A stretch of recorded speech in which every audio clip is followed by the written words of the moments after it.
Lord, Ikaw na ang mag-alis sa mga taong masama sa aking buhay.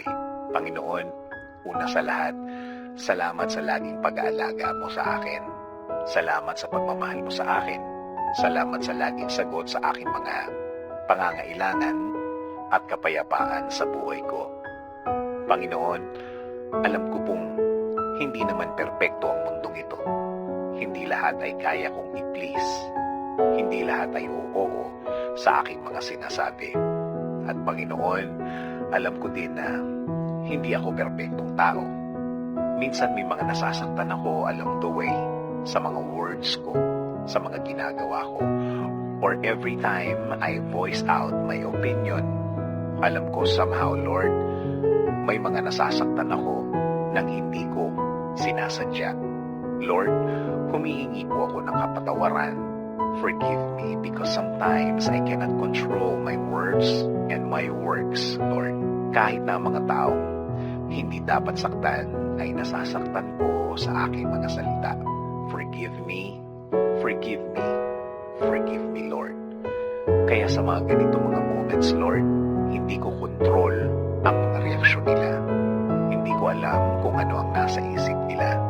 Kaya Lord, humihingi ako ng proteksyon sa inyo. Panginoon, touch their hearts to forgive me, God. At sana, Lord, bigyan mo ako ng pagkakataon na malinaw ang lahat para sa kanila. Dahil alam ko na ang tunay na anak mo ay mapagkumbaba. Also, Lord, humihingi rin ako ng proteksyon sa mga taong nagbabalak ng masama sa akin at sa aking pamilya. Give us your protection against these people, Lord. Alam ko pong ang mga taong ito ay handang manakit kahit anumang oras.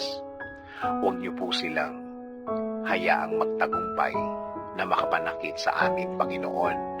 Sa umpisa pa lang ng plano nila, iparealize niyo po sa kanila, Lord, na hindi maganda sa iba ang manakit. Also, Lord, make them realize na hindi rin ito makagaganda para sa kanilang mga buhay, na walang mabuting idudulot ang manakit ng kapwa.